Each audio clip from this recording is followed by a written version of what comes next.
오후 예배 우리에게 주시는 하나님의 말씀은 창세기 12장 1절에서 9절의 말씀입니다. 창세기 12장 1절에서 9절의 말씀,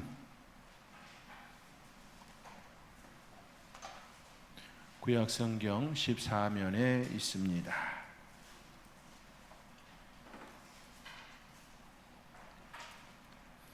우리 찾으셨으면 저가 한 절, 여러분이 한 절, 한 절씩 교독하시겠습니다. 창세기 12장 1절에서 9절의 말씀입니다.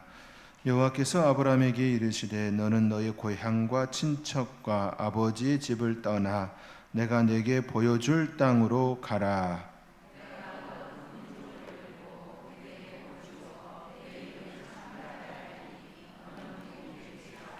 너를 축복하는 자에게는 내가 복을 내리고 너를 저주하는 자에게는 내가 저주하리니 땅의 모든 족속이 너로 말미암아 복을 얻을 것이라 하신지라.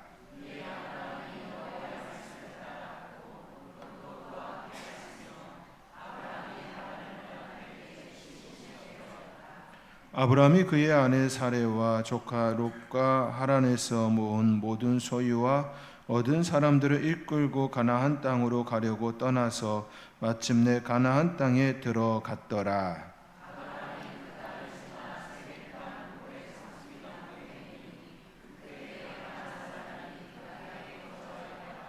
여호와께서 아브라함에게 나타나 이르시되 내가 이 땅을 내 자손에게 주리라 하신지라. 자기에게 나타나신 여호와께 그가 그곳에서 제단을 쌓고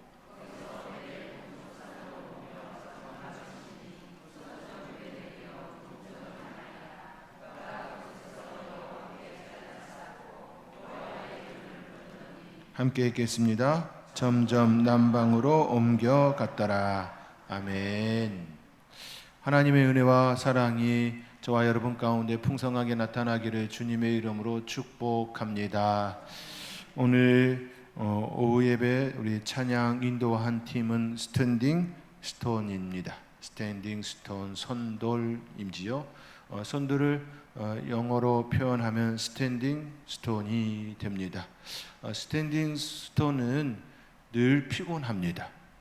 왜냐하면 늘 서 있어야 하기 때문이지요. 늘 서 있어야 합니다. 그래서 선돌입니다. 우리도 늘 피곤합니다. 늘 서 있어야 하기 때문이지요. 선돌은 서 있는 돌입니다. 이건 굉장히 큰 의미가 있습니다. 제가 피곤하다라는 말을 하는 것도 의미가 있습니다. 왜냐하면 사명으로 사는 삶은 이정표를 정확하게 알려주는 그 삶은 피곤함이 있어야 합니다. 피곤하지 않으면 그 일을 감당할 수가 없습니다. 한번 신호등을 보시기 바랍니다. 신호등은요 계속 켜 있습니다. 파란불, 빨간불, 파란불, 빨간불, 파란불, 빨간불, 계속 그 자리에서 그 역할을 해야 합니다. 얼마나 에너지를 많이 소비하면서 그 자리에 있는지 모릅니다. 피곤함이 당연합니다. 피곤한 것이 이상한 것이 아니라 피곤해야 합니다. 우리 스탠딩 스톤, 누워 있는 돌이 아니라 서 있는 돌입니다. 누워 있으면 다시 일어서야 하고 누워 있으면 다시 일어서야 합니다. 그것이 바로 오뚜기입니다. 웃지도 않으시네요. 오뚜기가 되어야 합니다. 우리의 삶의 자리는 누워있다 일어서고 누워있다 일어서고. 누워지는 이유는 우리의 삶의 자리에 어렵고 피곤하고 고난이 일어났을 때에 나는 원하지 않지만 누워지는 경우가 있지요. 누워지는 경우가 있습니다. 그때도 우리는 일어나야 합니다. 그래서 스탠딩 스톤, 우리 선돌 그 이름과 같이 하나님께서 늘 붙잡아 주셔서 그 자리에서 그 일을 감당하며 사명의 자리에 하나님의 영광을 돌려드리며 살아가는 아주 멋진 인생이 되어지기를, 우리 성도님들의 삶이 되어질 수 있기를 주님의 이름으로 축원드립니다. 그런 의미를 담아서 오늘 스탠딩 스톤 잘하였고 또 잘하고 잘할 거다, 그 마음을 담아서 한번 박수로 한번 축복하겠습니다. 참 멋있습니다. 우리 중고등부 학생들도 있고 청년들도 있습니다. 우리의 미래이고 우리를 또 우리의 삶의 자리 현 주소이기도 합니다. 날마다 주의 은혜가 풍성한 우리 중고등부 청년부가 되어지기를 또 주님의 이름으로 축복합니다. 인류의 역사는 여러 사람의 결단을 통하여 늘 바뀌어 왔습니다. 늘 어느 순간순간 결단하며 그것을 통하여 역사는 늘 중심에 또 변화를 가져왔습니다. 성경에서 아브라함의 부르심은 그런 대표적인 사건입니다. 이스라엘의 매우 중요한 변화의 중심에 서게 됩니다. 하나님은 아브라함을 갈대아 우르에서 불러내어 고향 친척 아버지 집을 떠나 내가 내게 보여줄 땅으로 가라. 예전 성경에서는 내가 보여줄 땅이 아니라 지시할 땅으로 가라 그렇게 되어 있었지요. 여튼 하나님께서 보여주고 지시하는 그 땅으로 가라 말씀합니다. 이는 단순한 이주가 아니라 믿음의 모험입니다. 오늘 우리도 신앙의 길에서 아브라함처럼 믿음으로 떠나야 할 부르심 앞에 서 있습니다. 우리는 하나님의 말씀을 따라 그 말씀을 붙들고 늘 떠나야 하는 그 위치에 서 있습니다. 하나님께서는 아브라함에게 떠나라 말씀합니다. 이 메시지는 지금을 살아가는 우리에게도 동일하게 주어지는 말씀입니다. 떠나라 말씀합니다. 하나님은 아브라함에게 떠나라 명령합니다. 익숙한 환경, 안전한 울타리를 버리고 미지의 세계로 나아가라고 말씀합니다. 왜 그럴까요? 라는 것이지요. 왜 하나님께서는 너는 너의 고향과 친척과 아버지의 집을 떠나 내가 내게 보여줄 땅으로 가라. 왜 이처럼 떠나라 말씀하실까요? 지금 이 시대에도 하나님께서 여러분에게 떠나라 그 말씀을 주신다. 제가 또 말씀을 드렸습니다. 왜 떠나라 하실까요? 라는 것이지요. 여러분, 왜 하나님께서는 여러분에게 떠나라 이런 메시지를 주고 있을까요? 떠나라 라고 하는 이 메시지에는 크게 두 가지가 그 안에 담겨 있습니다. 하나는 좋은 방향으로 가기 위하여, 다시 말해 잘 세워지기 위하여, 잘 세워지기 위하여 떠나라 말씀합니다. 또 다른 방향으로 접근하면 나쁜 것을 제거하기 위하여 떠나라 말씀합니다. 나쁜 것을 제거하기 위하여. 그리하여 이렇게 말씀하는 겁니다. 너의 고향과 친척과 아버지의 집을 떠나라고 말씀합니다. 왜 하나님께서는 고향과 친척과 아버지의 집을 떠나라 말씀하시느냐입니다.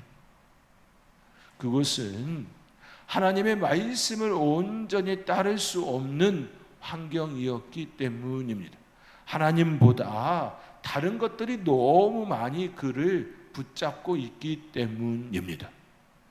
하나님께서 여러분에게 떠나라 말씀하시는 이유는 바로 이 이유 때문입니다. 여러분들이 하나님보다 더 많은 것들을 붙잡고 있는 그것 때문에 떠나라 말씀합니다. 그렇다고 한다면 내 삶의 자리에 하나님보다 더 붙잡고 있는 것이 무엇인지를 알아야 합니다. 그래야만 떠날 수 있습니다. 그것이 무엇인지 알아야 떠날 수가 있습니다. 하나님보다 더 많이 붙잡고 더 많이 내 마음이 쏠려 있는 그것이 무엇이냐 말씀합니다. 아브라함에게 있어서는 고향이었고 친척이었고 아버지의 집이었습니다.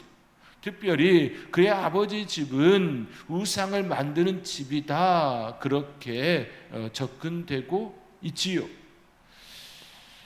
그렇기에 우상을 만들어 돈을 버는 그 집, 즉 하나님을 온전히 신실하게 섬길 수 없는 그 환경에서 떠나라 말씀하심이었습니다. 그렇다고 한다면 여러분의 그 삶의 자리에 하나님보다 더 많이 붙들고 더 많이 의지하고 더 많이 신경 쓰이는 그것이 무엇인지 알아야 합니다. 그리고 그것에서 벗어나야 합니다.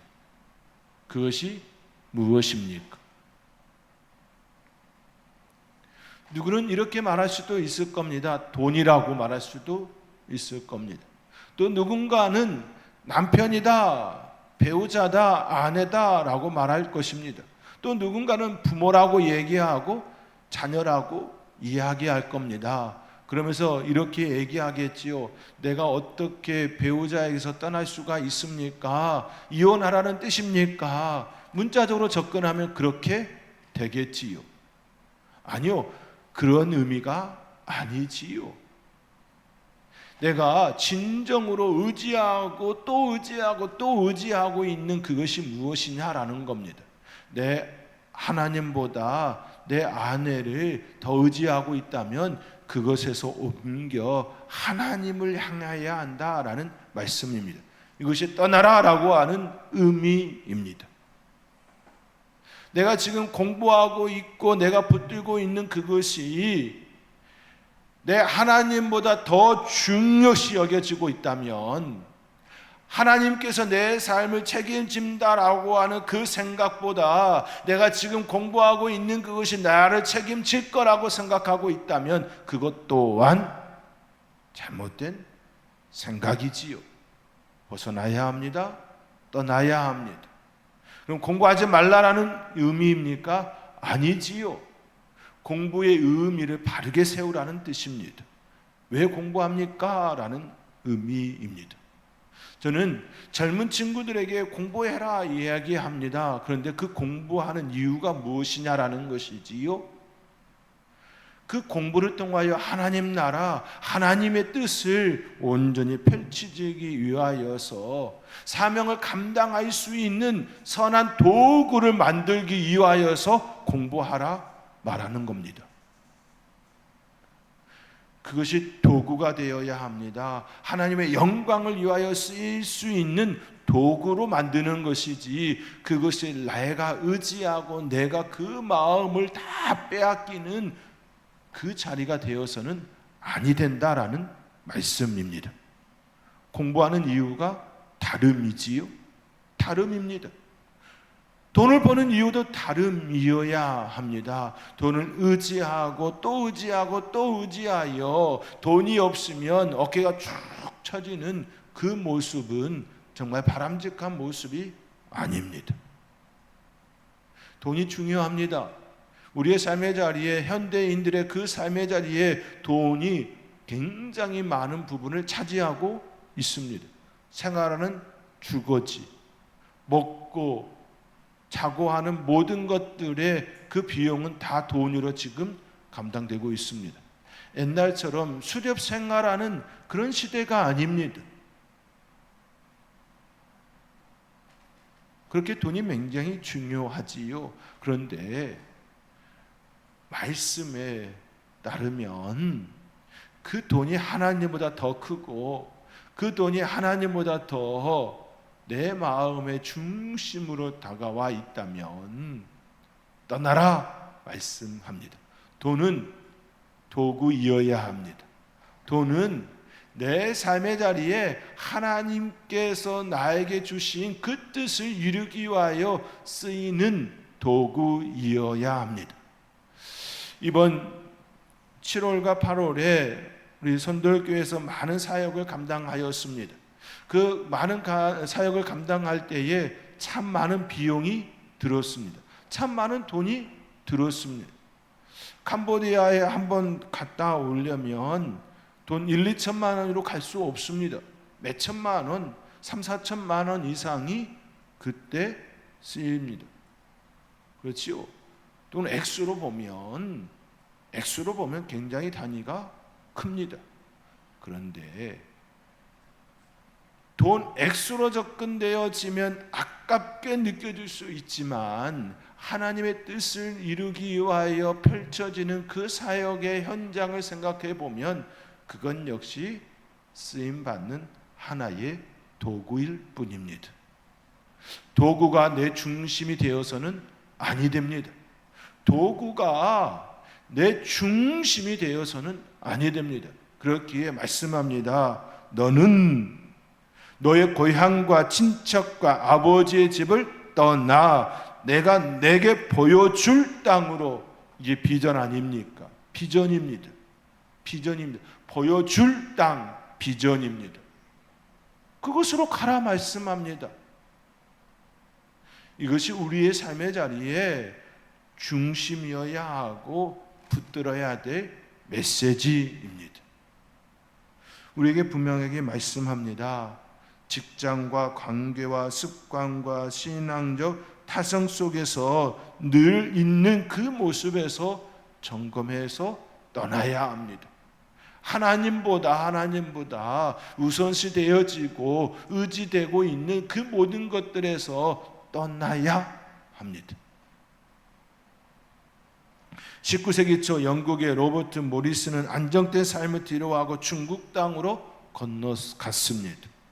그 당시 중국은 참 열악한 곳이지요. 그곳에 갔습니다. 그는 혹독한 환경과 성교 금지의 장벽 속에서도 성경을 번역하고 복음을 전했습니다. 그의 헌신은 많은 이들에게 큰 도전이 되었고 이후 청소년 시절 그의 전기를 읽은 허드슨 테일러는 중국의 선교사님이시지요. 굉장히 큰 일을 감당함이 되었습니다. 떠나 열악한 불모지인 그 땅으로 나아갔던 로버트 모리슨과 같이 또 허드슨 테일러와 같은 결단이 있어야 합니다. 선도교를 다 떠나라는 말씀 아닙니다. 중심에 무엇을 담을 것인가 바로 세워야 한다라는 말씀입니다. 하나님의 뜻을 내 중심에 두고 하나님의 뜻을 방해하는 것들을 철저하게 하나씩 내려놓는 그 삶의 자리가 되어야 한다라는 말씀입니다. 하나님께서는 아브라함에게 이와 같이 명령함이 되었고 그는 그 명령을 따르는 자가 되었습니다. 하나님께서 그에게 떠나라 말씀하시면서 그에게 주신 축복이 있었습니다. 그 축복은 2절의 말씀입니다. 우리 2절과 3절 우리 함께 2절과 3절 함께 읽겠습니다. 내가 너로 큰 민족을 이루고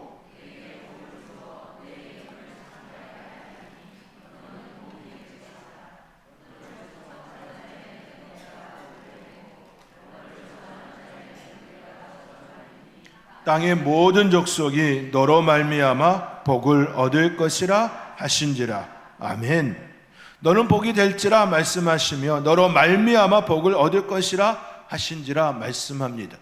그런데요, 이 말씀은 새로운 말씀이 아닙니다.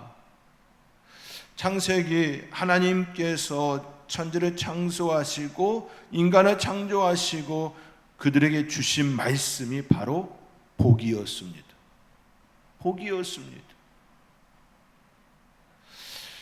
복은 성경의 말씀 가운데 하나님께서 우리 인간에게 끊임없이 계속해서 주시고 주시는 말씀의 핵심입니다.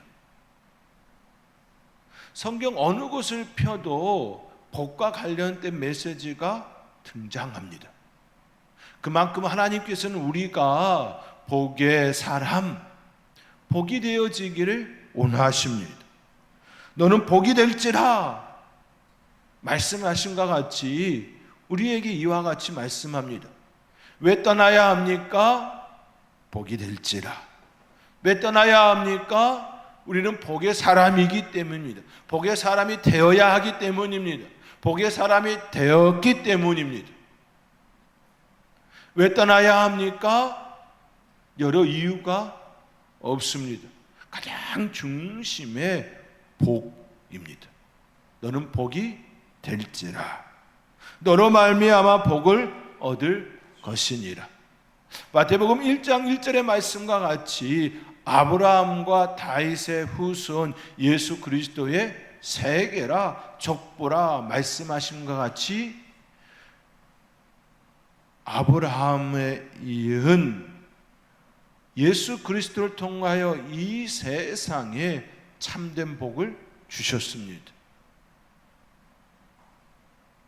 나로 말미암지 않고는 아버지께로 올 자가 아무도 없다 말씀하심과 같이 주셨습니다. 복입니다. 아버지께 나아감이 복입니다.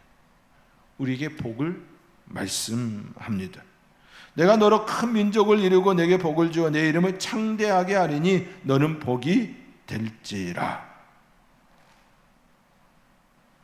무엇이 복입니까? 시편 1편의 말씀에 의하면 시냇가에 심은 나무와 같이라고 말씀합니다. 시냇가에 심은 나무가 복이 있다 말하는 이유는 계속해서 공급받는 자리에 있기 때문입니다. 시냇가에 심은 나무가 철을 따라 열매를 맺음과 같이라고 표현하지요. 계속해서 공급받을 수 있는 그 자리에 있기 때문입니다. 그러면 무엇을 공급받아야 합니까? 그리스도인은 하나님의 말씀을 날마다 공급받아야 합니다. 하나님의 은혜를 공급받아야 합니다. 성령의 충만함, 성령의 공급하시는 그 힘을 받아야 합니다. 즉 우리는 하나님과 함께 그 자리에 있어야 한다라는 말씀입니다. 다른 것을 이야기함이 아닙니다. 하나님과 함께, 말씀과 함께 내 삶이 펼쳐지고 있느냐 없느냐 이것을 말씀합니다. 사랑하는 성도 여러분, 말씀과 함께 살아가고 계십니까? 시냇가에 심은 나무와 같이 하나님의 말씀이 계속해서 공급되어 여러분을 살찌우게 하고 있습니까? 그 삶이 되어지기를, 지금 여러분의 삶의 자리가 복이 되어지지 아니하고 날마다 말씀을 공급받을 수 없게 하는 그 자리라고 한다면 특히 더 떠나야 합니다. 말씀을 받을 수 있고 말씀을 날마다 먹을 수 있는 내 삶의 자리가 될 수 있도록 만들어야 합니다. 그 자리에 대하여 오늘 말씀은 이렇게 우리에게 말씀합니다. 7절, 8절의 말씀입니다. 우리 함께 읽겠습니다. 여호와께서 아브라함에게 나타나 이르시되 내가 이 땅을 내 자손에게 주리라 하신지라. 자기에게 나타나신 여호와께 그가 그곳에서 제단을 쌓고 거기서 베델 동쪽 산으로 옮겨 장막을 치니 서쪽은 베델이요